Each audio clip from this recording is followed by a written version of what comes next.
Hello बच्चों, चलिए प्रश्न पढ़ते हैं। एल्यूमिनियम 27 तथा टेरिलियम 125 की त्रिज्याओं का अनुपात है।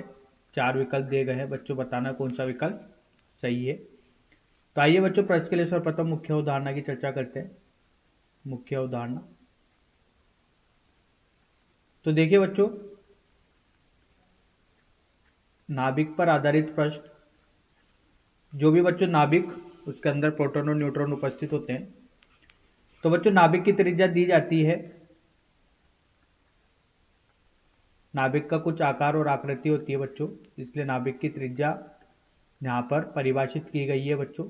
तो नाभिक की त्रिज्या जो दी जाती है वो दी जाती है r बराबर r नोट a की घात 1/3। और बच्चों किसी भी नाभिक को प्रदर्शित किया जाता है x z a से। a बच्चों इसकी द्रव्यमान संख्या होती है, जो प्रोटॉन और न्यूट्रॉनों की संख्या का योग होती है।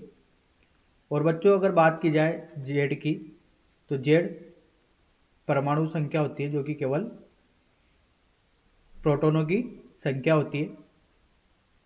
तो ये होता है बच्चों परमाणु क्रमांक। तो a नाभिक की त्रिज्या में a बच्चों द्रव्यमान संख्या हुआ। तो आइए बच्चों इस मुख्य उदाहरण के आधार पर प्रश्न को हल करते हैं बच्चों। देखिए बच्चों, दो परमाणु दिए गए हैं। पहले परमाणु का A1 है बच्चों 27 और दूसरे परमाणु का है बच्चों द्रव्यमान संख्या 125। जैसा मुख्य उदाहरण में देखा बच्चों, नाभिक की त्रिज्या होती है r बराबर r नोट a की घात 1/3। r नोट बच्चों यहाँ पर r नोट का मान होता है 1.2 गुणा 10⁻15 मीटर। तो बच्चों यहाँ से r समानुपाती हो गया, ये नियतांक है तो r समानुपाती हो गया a की घात 1/3 के। a बच्चों द्रव्यमान संख्या है, तो लिखते हैं बच्चों r1/r2 का अनुपात।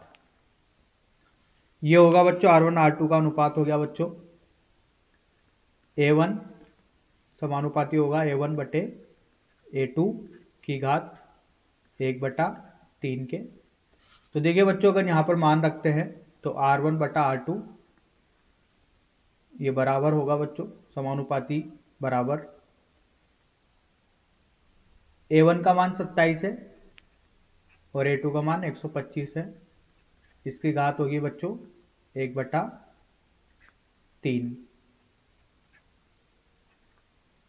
तो देखिए बच्चों, यहाँ से जो r1/r2 जो निकल के आया है, ये निकल के आया है बच्चों।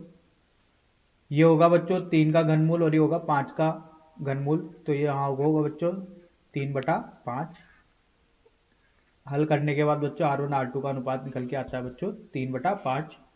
तो देखिए बच्चों, सही विकल्प जो दिख रहा है वो दूसरा सही विकल्प दिख रहा है। आशा करता हूँ बच्चों आपको यह समझ में आया होगा। धन्यवाद।